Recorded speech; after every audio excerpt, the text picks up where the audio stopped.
Hello, Mad Max Randy again in the garage. Another body shop disaster from some idiot that thought he could do body work. Now, I have to admit, when I bought the Trans Am, the hood looked pretty good.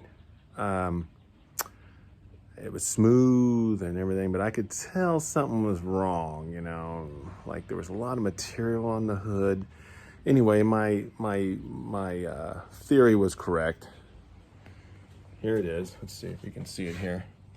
There it is. You can see here how this is bare metal. Look at that. There's still rust underneath all his work, whoever did this.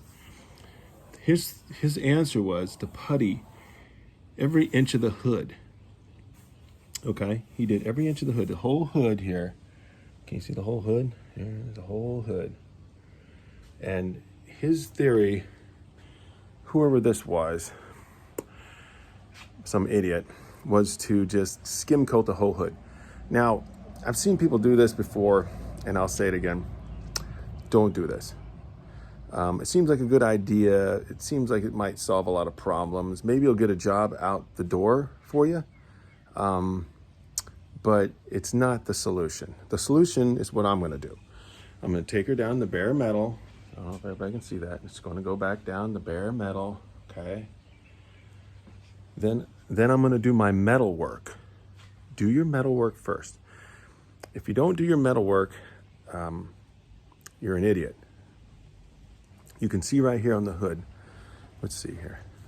Right here. How there's a huge dent right here, and no one pulled it out. They just put putty on it. Now, the problem here is you got a big butthole. See that?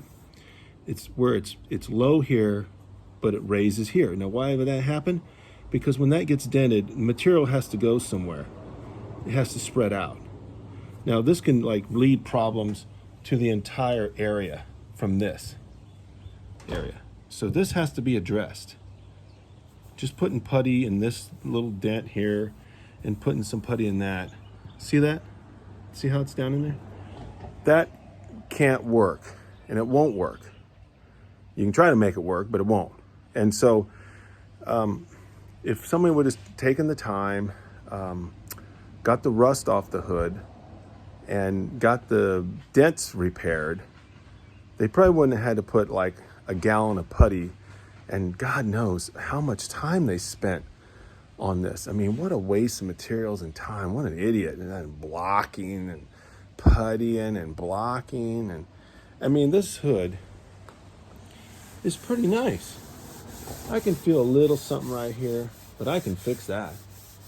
And this right here, no problem. That little dent thing, no problemo. And look at the bird goes underneath there anyway, the big old bird. So probably won't be seeing that much anyway. But that's what I'm up against. Another disaster. So now I have to sand every inch of this crap off, get back down to the basics, get some base back on it, and build my foundation back up. And I should have a nice hard shine with not a lot of scratches. And this thing was bubbling in a few spots, so I shouldn't have any bubbling. It should come out just the way I want it, perfect as usual. And I'll put my new bird on there, and I'll feel I'll be safe and secure that my work is not going to fail.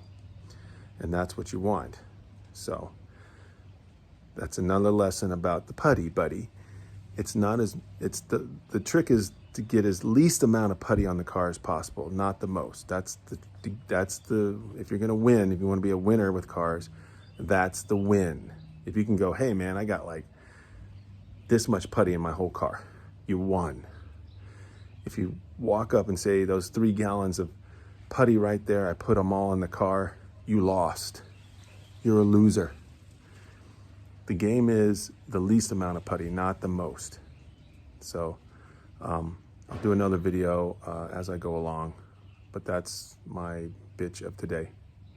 Mad Max out.